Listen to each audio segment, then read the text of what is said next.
Serilingampally MLA Arikepudi గాంధీకి పాడి కౌశిక్ రెడ్డికి మధ్య జరుగుతున్న వాగ్వాదంలో మీడియా ముందు మైనంపల్లి హనుమంతరావును సైతం కించపరిచే విధంగా మాట్లాడిన పాడి కౌశిక్ రెడ్డిపై ఫైర్ అయ్యారు.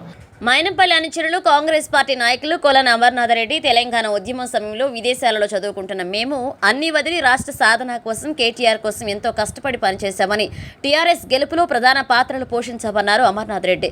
అలాంటి కార్యకర్తలను తెలంగాణ ప్రజలను గాలికి వదిలి సొంత లాభం చూసుకున్న మీరు వేరొకరికి విమర్శించే హక్కు లేదన్నారు. నిన్న కాక మొన్న కుటుంబాన్ని అడ్డం పెట్టుకుని గెలిచిన కౌశిక్ రెడ్డికి ప్రజల కోసం పనిచేసే మైనంపల్లి హనుమంతరావు లాంటి ఉన్నత వ్యక్తుల గురించి మాట్లాడే హక్కు లేదన్నారు. ఇక కాంగ్రెస్ పార్టీ నాయకుల దగ్గరికి వెళ్లే ముందు పార్టీ కార్యకర్తలు ఎదుర్కొని వెళ్లాలంటూ సవాల్ చేశారు. ఇంటి మీద రాళ్లు వేశారని లబోదీబోమంటున్న కౌశిక్ రెడ్డికి నోరు అదుపులో పెట్టుకోకపోతే రాబోయే రోజుల్లో ఇంకా ఘనమైన సత్కారాలుంటాయన్నారు. బావాడి కౌశిక్ రెడ్డి అన్న దద్దమ్మ దకోటగాడు ఇవాళ మళ్ళా మా పేరు ప్రస్తావించి మైనంపల్లి అన్న పేరు ప్రస్తావించి మాట్లాడడం జరిగింది. అరే కౌశిక్ రెడ్డి,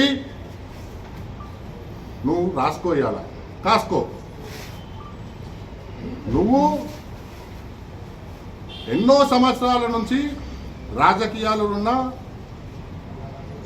మంచి నాయకులు కడియం శ్రీహరి గారి కోసం ఎట్లా పడితే అట్లా మాట్లాడుతుంది.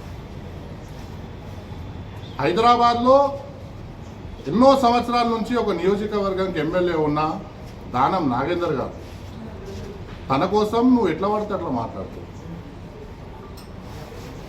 మొన్న ఇవాళ నువ్వు ఎవరికైతే ఎట్టిచాకిరి చేస్తున్నావో, ఇవాళ ఎక్కడైతే చెంచాకిరి చేస్తున్నావో వాళ్ళ ప్రభుత్వంలో ఉన్న మాజీ స్పీకర్ గారు పోచారం శ్రీనివాసరెడ్డి కోసం ఎట్లా పడితే అట్లా మాట్లాడుతుంది.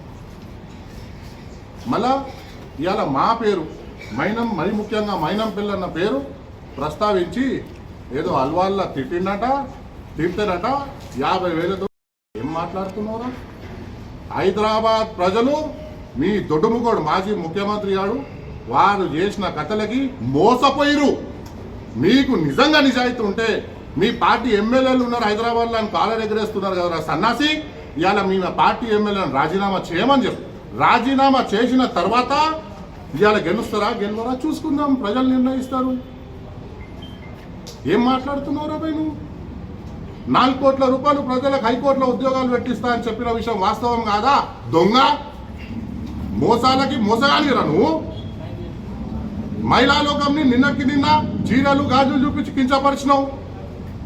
ఎలక్షన్లో బిడ్డని ఇంట్లో సంసారం తీసుకొచ్చి బయట పెట్టినావు. అంటే నీ అంత లుచ్చాగాడు ఎవడని ఉంటాడు ఆరాబై? నువ్వు ఎమ్మెల్యేవా? ఎన్ని రోజులైందిరా నువ్వు ఎమ్మెల్యే అయ్యి? నువ్వు మాట్లాడే మాటలేంది? నీ బ్రోకరిజం ఏం చెప్పాలి నారాబై?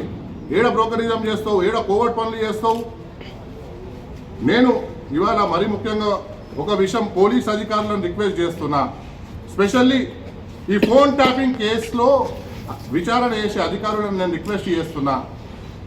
పెద్దమ్మ తల్లి గుడి దగ్గర, జూబ్లీ హిల్స్ పెద్దమ్మ తల్లి గుడి దగ్గర ఒక బిల్డింగ్లో టీఆర్ఎస్ ప్రభుత్వం ఉన్నప్పుడు మొత్తం ఆడికేంచే ఫోన్ ట్యాపింగ్లు మనం ముఖ్యమంత్రి రేవంత్ రెడ్డి గారిని ఆయన ఫోన్ ట్యాపింగ్లు చేసి ఆడ నుంచి ఇదంతా కార్యాచరణ నడిపించారు. వీడు మా కోసం మాట్లాడే స్థాయి అయింది కౌశిక్ రెడ్డిది. అరే మైనంపల్లి హనుమంతరావు కోసం ఒక విషయం ఇవాళ నేను